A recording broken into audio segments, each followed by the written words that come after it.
بسم اللہ الرحمن الرحیم۔ نیو سٹوری کے دیکھنے اور سننے والوں کو السلام علیکم۔ ناظرین، اسلام کی تاریخ میں بہت سے ایسے واقعات ملتے ہیں کہ جب مسلمانوں پر طرح طرح کے ظلم و ستم ڈھائے گئے اور ان کو ایمان سے ہٹانے کی ناکام کوششیں کی گئی، لیکن جو اللہ کے پکے اور سچے مومن ہوتے ہیں وہ ہر تکلیف اور ظلم کو برداشت کر جاتے ہیں اور اپنا سب کچھ اللہ کی راہ میں قربان کر دیتے ہیں، مگر اپنے ایمان سے ذرہ برابر بھی پیچھے نہیں ہٹتے۔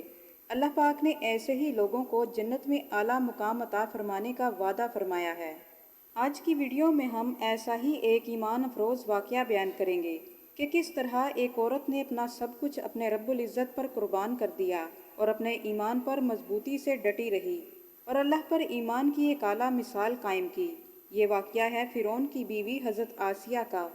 فرعون جو دنیا کا سب سے بڑا ظالم اور جابر اور خدائی کا دعوے دار تھا، اس کے باوجود اس کی ہی بیوی نے اس کو خدا ماننے سے انکار کیا اور اللہ رب العزت کی وحدانیت پر ایمان لائی۔ اور جب فرعون کو ان کے ایمان لانے کا پتہ چلا تو اس بدبخت نے آپ پر طرح طرح کے ظلم ڈھائے، حتیٰ کہ آپ کے جسم کی کھال تک اتروا دی، مگر حضرت آسیہ اپنے ایمان پر ڈٹی رہی اور انہوں نے قربانی کی اعلیٰ مثال قائم کی۔ حضرت آسیہ کی اس عظیم قربانی پر اللہ پاک نے ان کو کس قدر مقام و مرتبہ عطا فرمایا کہ جنت میں حضور صلی اللہ علیہ وآلہ وسلم کی زوجہ بنا دیا۔ حضرت آسیہ مصر کے بادشاہ ریان بن ولید کی اولاد میں سے تھی اور یہ وہی بادشاہ تھا جو حضرت یوسف علیہ السلام کے زمانے میں بادشاہ مصر تھا، جو حضرت یوسف علیہ السلام پر ایمان لایا۔ حضرت آسیہ بہت ہی حسین و جمیل خاتون تھی اور ان کے پاس مال و دولت کی بھی کوئی کمی نہ تھی اور خدمت گزار ہر وقت ان کے آگے پیچھے رہتے۔ یہ پاک دامن خاتون فرعون کو ناپسند کرتی تھی۔ فرعون چونکہ اس وقت مصر کا بادشاہ تھا، اس لیے اس نے آپ سے زبردستی نکاح کر لیا، جبکہ حضرت آسیہ اور ان کے والدین اس نکاح سے راضی نہ تھے، لیکن حالات سے مجبور ہو کر ان کی شادی فرعون سے کر دی گئی۔ فرعون جو ایک ظالم اور جابر بادشاہ تھا، جس کو طاقت کے نشے نے مغرور کر دیا تھا، اس بدبخت نے ہزاروں بنی اسرائیل کے لوگوں کو اپنا غلام بنا رکھا تھا اور ان پر ظلم کے پہاڑ ڈھاتا۔ چونکہ اس نے خدائی کا دعویٰ کر رکھا تھا، اس لیے سب انسانوں کو اپنا غلام سمجھتا تھا۔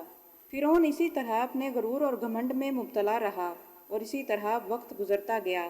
پھر اس بدبخت کی ہدایت کے لیے اللہ پاک نے حضرت موسیٰ علیہ السلام کو نبوت کا شرف بخشا۔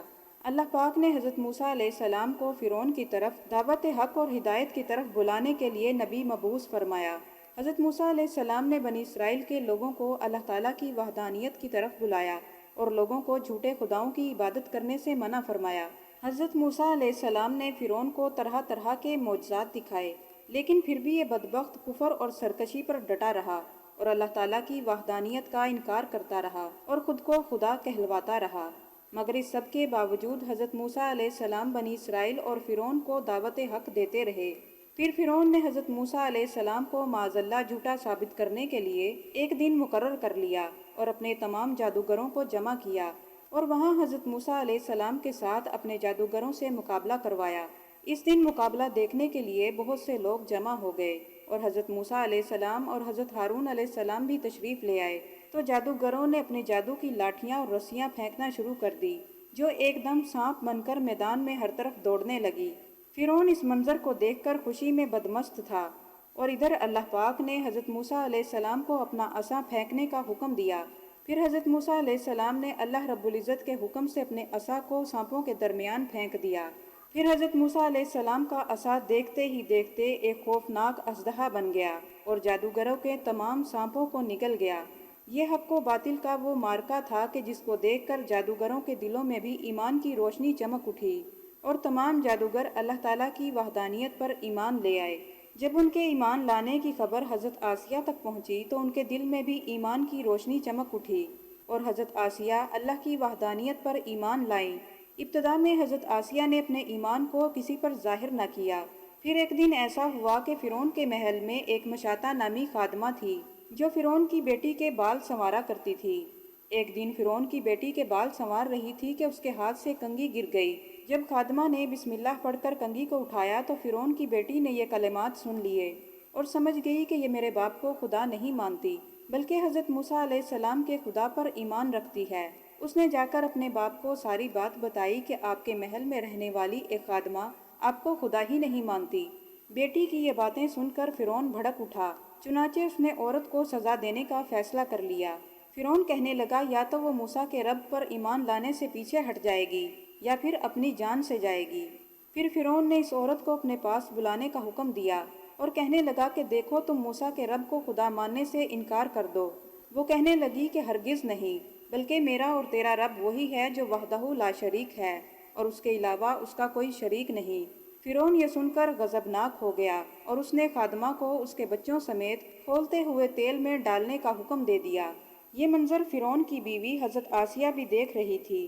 اس سے ان کے اندر فرعون سے مزید نفرت پیدا ہوئی اور اللہ تعالیٰ پر ان کا ایمان مزید مضبوط ہو گیا، اور سوچنے لگی کہ میں مسلمان ہونے کے باوجود ان کی کوئی مدد نہیں کر پائی اور اس ظلم سے انہیں نہیں بچا سکی۔ ابھی وہ یہ سوچ ہی رہی تھی کہ فرعون اپنی بیوی کے پاس آیا اور اس عورت پر کیے جانے والے مظالم کی داستان سنانے لگا۔ یہ سن کر حضرت آسیہ نے کہا کہ تیرا ناس ہو، خدا تو میں بھی تجھے نہیں مانتی۔ چنانچہ یہ سن کر فرعون مزید غضبناک ہو گیا اور کہنے لگا کہ تمہارا حال میں اس عورت سے بھی برا کروں گا۔ تم اپنے ایمان سے پیچھے ہٹ جاؤ ورنہ اپنے انجام کے لیے تیار ہو جاؤ۔ حضرت آسیہ نے کہا کہ تو جو کرنا چاہتا ہے کر لے، مگر میرے ساتھ میرا پروردگار ہے۔ یہ سن کر فرعون نے اپنے درباریوں کو حکم دیا کہ انہیں گرفتار کر کے دربار میں پیش کیا جائے۔ فرعون نے پھر لوگوں کو جمع کر لیا اور کہنے لگا کہ دیکھو کتنی بڑی سازش ہو گئی کہ موسیٰ نے میری بیوی کو بہکا لیا۔ آج میں اس عورت کو یا تو مار ڈالوں گا یا وہ اپنے ایمان سے پیچھے ہٹ جائے گی۔ چنانچہ اس نے حضرت آسیہ کو گرفتار کروا لیا۔ وہ بھی ایک وقت تھا کہ جب نوکر چاکر آپ کے آگے پیچھے رہا کرتے تھے، اور اب فرعون کے دربار میں آپ کو ایک مجرم کی طرح کھڑا کر دیا گیا، اور وہ بھی صرف اللہ کی محبت میں۔ فرعون پھر حضرت آسیہ کے پاس آیا اور کہنے لگا کہ ابھی بھی وقت ہے، باز آ جا اور مجھے خدا مان لے۔ حضرت آسیہ کہنے لگی کہ میں اپنے رب پر ایمان لا چکی ہوں، اس لیے میں اپنے ایمان سے پیچھے نہیں ہٹ سکتی۔ پھر فرعون نے آپ کو سزا دینے کا فیصلہ کر لیا۔ پھر فرعون نے حکم دیا کہ ان کے جسم سے لباس کو اتار دیا جائے۔ اس وقت ان کی کیسی سخت آزمائش تھی کہ ایک طرف ایمان تھا اور دوسری طرف امتحان تھا۔ پھر حضرت آسیہ کے ہاتھوں اور پیروں میں کیل ٹھوک دیے گئے تاکہ وہ ہل نہ سکے۔ اس کے بعد فرعون نے حکم دیا کہ ان کے جسم سے کھال کو اتار دیا جائے۔ اس ظالم اور بدبخت انسان نے زندہ کے جسم سے کھال کو اتروا دیا، مگر حضرت آسیہ اس کو برداشت کر گئی کیونکہ ان کو یہ تکلیف اللہ کے نام پر دی جا رہی تھی، اور پھر ان کے جسم سے کھال اتار دی گئی۔ مگر اللہ رب العزت کی شان تھی کہ وہ اب بھی زندہ تھی، مگر جسم زخمی ہو چکا تھا۔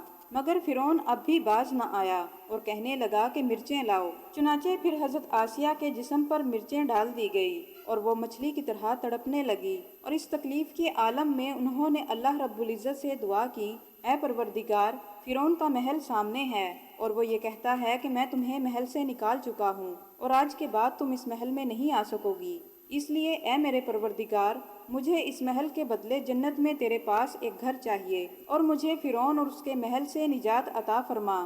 اللہ رب العزت نے ان کی دعا کو قبول فرما لیا اور اسی حالت میں ان کی وفات ہوئی۔ پھر ان کی اس عظیم قربانی کے بدلے اللہ رب العزت نے آپ کو جنت میں حضور صلی اللہ علیہ وآلہ وسلم کی زوجہ بنا دیا۔